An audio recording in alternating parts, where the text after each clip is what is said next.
Mitchell Starc. भाई क्या match बना दिया इस बंदे ने, एब्सोल्यूट सिनेमा। ऐसा लग रहा था कि ये मैच इजीली राजस्थान चेस कर जाएगी, 181 का टारगेट इजीली चेस कर जाएगी।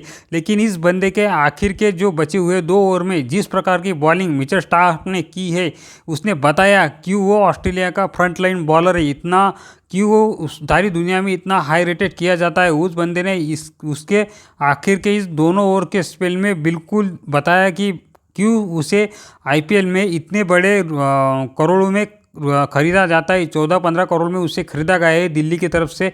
उस पर क्यों ये इतने पैसे लगाए गए हैं, क्योंकि ये बंदा एब्सोल्यूट मैच विनर है और नेवर डाई एटीट्यूड तो ऑस्ट्रेलिया वालों के अंदर भरा हुआ है। जो बंदे ने आखिर के ओवर में सिर्फ 8 रन कंसीड किए, 9 ओवर पे राजस्थान जीतने वाली थी। उसके पहले ओवर में अपने मोहित शर्मा ने लगभग 12 से 15 रन के आसपास खा चुके थे।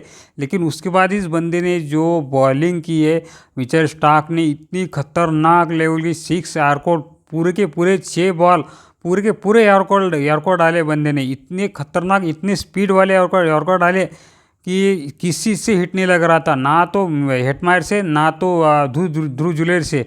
इन्हीं के कारण था कि उसी बंदे के कारण जो मैच दिल्ली के हाथ से निकल गया था।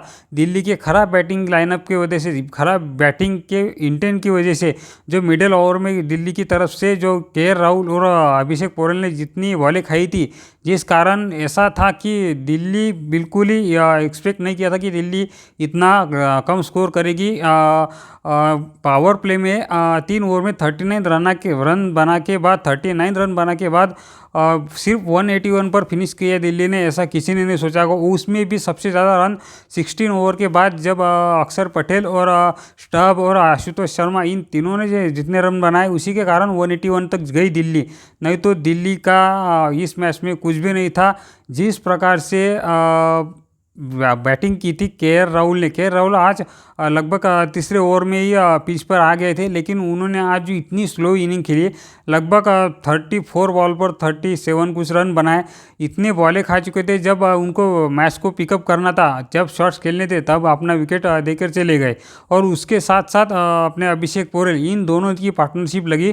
3rd ओवर के बाद सीधा इन दोनों की पार्टनरशिप जो ये चलाते गए, इतनी स्लो पार्टनरशिप चलाते गए, सीधे 14 ओवर तक, लगभग आधे से ज़्यादा 11 ओवर ये दोनों ही खा चुके थे। जिस कारण था कि आखिर के आने वाले बैटर के लिए बॉलें बहुत ही कम बची थी और रन उन्हें बहुत ज़्यादा बनाने थे। जिस कारण नीचे से आने वाले जो भी बैटर आए, अक्षर पटेल आए, उसके बाद अक्षर पटेल ने बहुत ही अच्छी पारी खेली, 34 रन की। स्टब ने बहुत ही 37 रन की बहुत ही बढ़िया पारी खेली, उन्हीं के बदौलत था। और आशुतोष शर्मा की कुछ 15 रन की पारी, इन तीनों के बदौलत ही था कि 181 का टारगेट तो भी दे सकी दिल्ली की टीम इस पिच पर। जो कि ये कह रहे थे कि स्टार्टिंग में पिच थोड़ी स्लो है, लेकिन जब राजस्थान की बैटिंग आई तो ऐसा तो बिल्कुल भी नहीं लगा कि ये पिच इतनी स्लो है या कुछ है। जिस प्रकार पार्टनरशिप लगी पहले विकेट की यशस्वी जायसवाल और संजू सैमसन के बीच में, ऐसा नहीं लग रहा था कि ये पिच में बहुत स्लो आ रहा है या रुक के आ रहा है, ऐसा कुछ भी नहीं लग रहा था। जिस कारण इस दोनों के बीच में बहुत ही 70 रन के ऊपर की पार्टनरशिप लगी। इसके कारण लगभग राजस्थान 50% 60% मैच में आ गया था। उसके बाद भी जो पार्टनरशिप लगी अपने नीतीश राणा और अपने इसके भी अपने यशस्वी जायसवाल और अपने ध्रुव जुरेल, इन तीनों के बीच जो पार्टनरशिप छोटी छोटी लगती गई और जो 50 बनाई नीतीश राणा ने, वो बहुत ही तेज़ी से सिर्फ 25 बॉल पे अपनी 50 बनाई। जिस कारण ही था कि अपने राजस्थान को भी ये स्कोर, राजस्थान ने भी इजीली टारगेट करने के मूल में चली गई थी और इजीली टारगेट कर चेस कर सकती थी। सिर्फ आखिर के 12 बॉल में कुछ 22 रन ही चाहिए थे चेस करने के लिए अपने राजस्थान को। इतनी डीप ये मैच चला गया था, ऐसा लग रहा था कि राजस्थान ये मैच इजीली टारगेट चेस कर जाएगा। नहीं, इस मैच में कोई भी चांस नहीं है दिल्ली के पास। दिल्ली की खराब बैटिंग की वजह से ना तो रन बना पाए, लेकिन जो उस बंदे ने जिसने इम्पैक्ट डाला, जिसे कहा जाता है बड़े स्टेज का प्लेयर, उसका नाम है मिचेल स्टार्क। उस बंदे का जो इम्पैक्ट पड़ा है आखिर के 2 ओवर में, उसी के कारण था कि इस मैच में डीसी पूरी तरह से वापस आई, ना कि वापस आई मैच को सुपर ओवर में ले जा गई। और सुपर ओवर में भी जिस प्रकार की बॉलिंग की मिचेल स्टार्क ने सिर्फ 11 रन कंसीड किए, और जिस प्रकार से बॉलिंग की, जिस प्रकार से यॉर्कर किए, सुपर ओवर में 2 चौके लगने के बाद भी जिस प्रकार से उन्होंने अपने आप को बैक किया, वो बहुत ही देख के अच्छा लगा। और उनकी बॉलिंग देख के बहुत ही मज़ा आता। जब वो लेफ्ट हैंड से जब उनका इन स्विंगिंग यॉर्कर डालते या फिर सीधा यॉर्कर स्टंप में डालते, देख के ही मज़ा आता। बिल्कुल देख के ऐसा लगता कि भाई कितना ज़बरदस्त इस बंदे का बॉलिंग आर्म है, कितना खतरनाक इस बंदे का अपना बॉल पर कंट्रोल है। देख के ही ऐसा लगता है कि ये बंदा ये यूं ही नहीं दुनिया का नंबर 1 बॉलर कहा जाता है।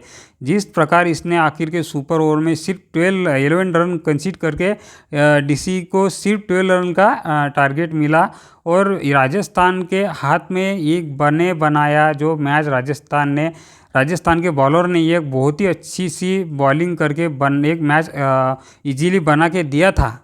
राजस्थान ने इजीली मैच बना के दिया था, बॉलरों ने इजीली मैच बना के दिया था राजस्थान के हाथ में, लेकिन उसे कंप्लीट नहीं कर पाए राजस्थान के बैटर, जिस कारण ही था कि ये मैच डीसी जीत गई। और सुपर ओवर में के राहुल और स्टीस्टन स्टब ने आके, के राहुल ने एक चौका लगाया और स्टब ने एक छक्का लगा के मैच को ख़त्म कर दिया। लेकिन इस मैच में तारीफ करनी होगी आरआर के बॉलर की, जिसकी वजह से इतना कम टोटल बना पाई थी दिल्ली की टीम।